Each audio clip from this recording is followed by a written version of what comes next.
So, what do we learn this week about enduring ideal in modern? And overall, our record wasn't bad. We played 5 matches, we won 3 of them. We were probably slightly aided by some of the matchups we ran into.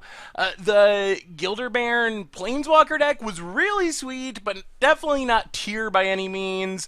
The Grixis control list, I'm not really sure what was going on. Our opponent didn't do much of anything except cast the worst Liliana ever printed, so that kind of helped with the record. The other games were really close, even when we lost, and the biggest takeaway, if you do one thing with this deck, is we just don't have enough lands. That is by far the biggest issue. Many of the games that we lost, we had the win in hand, and we just couldn't get up enough mana to cast Enduring Ideal.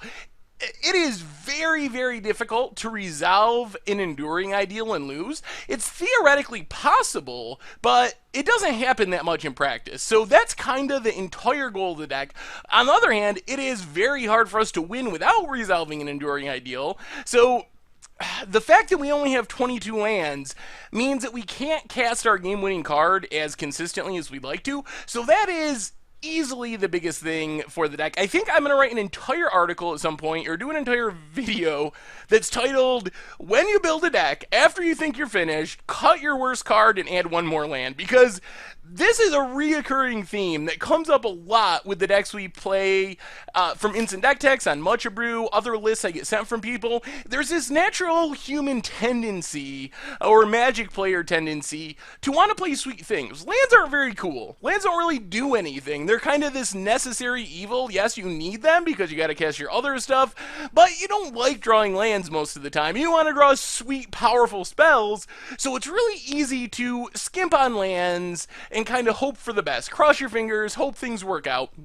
But that ends up costing you so many times and really ends up giving you so much more grief over the long run because you don't have the lands to cast your cool, powerful spells. So that is a general rule of thumb. Figure out what number of lands you think you need in your deck and then add one more. In this deck, it's especially bad because it's 61 cards, and I don't really get the justification for having 61 cards. It's not like the mill thing is an issue, like you're trying to play through your entire deck because you got misfill planes. So if that was the idea that some matches are just going to go until both players draw their entire deck because you lock your opponent out but you can't win, you can still do that with misfill planes. Just put things on the bottom of your library so you're going to win that anyway. So I don't really see any justification for playing 61 cards in the deck, and I did the numbers. I did some distribution numbers on the lands, and guess how many draws it takes before you have a 50-50 shot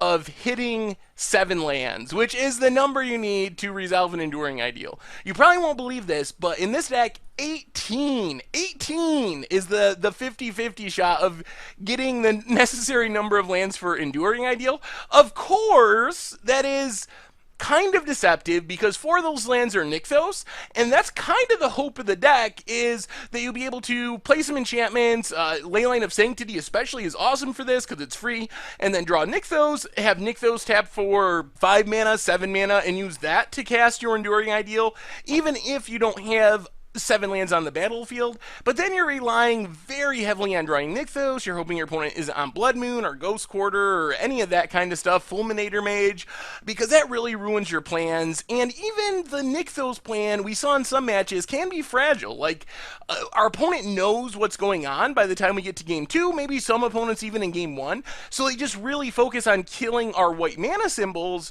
to make sure we don't get to 7 mana with our Nykthos, and that makes it really hard for us to win. So add a land. This deck might actually need 2 lands. 24 might be more reasonable. I get why it's trying to skimp because there's not any card draw and you can lose to just drawing the wrong part of your deck. So it's trying to make sure it's drawing action all the time, but I think it's just too little in this deck. I think you gotta have 23, probably 24.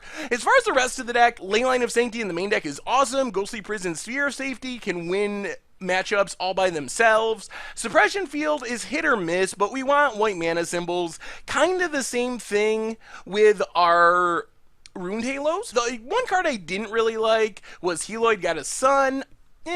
I don't think that's necessarily necessary. It's it's the least powerful of our finishers. I would probably just cut Heloid altogether, although it was hilarious when our opponent tried to Maelstrom Pulse it, not realizing, so you get some fringe benefits because people don't really know the cards that well. But that would be probably my main suggestion. Cut Heloid, add in a land, probably go down to 3 Ruined Halos, put one in the sideboard if you want to. Otherwise, I think the list is solid, and it felt very good. It just lost to itself more than I would like, and I think the main reason for that was the land problem. There is some awkwardness. We had one match where we just naturally drew Dove's Tape and Form of Dragon in both games. Another possibility, and I'm coming around on this, is the deck should probably have one more red source. Play a Sacred Foundry, play another Temple. I don't really care what it is, but it's kind of painful to draw your Form of Dragon and know you can't cast it. Then you literally have to resolve an Enduring Ideal, draw your cards for the turn. You can't cast them, so you keep building up cards in your hand. Eventually discard the Form of Dragon to hand size, then use a Mistfil Plains to get it back, and then tutor it up. So it's kind of a free roll. There's no Blood Moons in this deck, none of that stuff, so why not throw in a couple more red sources? Maybe the full set of Temples is the way to go, because that scrying is really relevant in the deck because, like I said, no card advantage, no filtering, so it's essentially what you draw off the top, and especially if we're going to go up some lands, you still want to have that consistency of hitting a lot of spells, and this deck can deal with tap lands. It's not a curve-out deck, it's not aggressive at all, so maybe the solution is go 4 Temples. That lets us cast the Form of Dragon, also ups our land count, but still gives us the chance of drawing all spells we need to, because we can use Temple to scry extra lands to the bottom if we do get in a scenario where we're flooding out. So I think that's my main suggestion. Cut Heloid, cut a Ruined Halo, or move it to the sideboard, go up to 4 Temples, and run the deck like that, and I think you'll have some success with it. Anyway, that's been our Much Abrew About Nothing for this week, featuring Enduring Ideal in Modern. I hope you all have had a wonderful holiday season. Thank you very much for watching. I hope you enjoyed the video as well, and I will talk to you soon.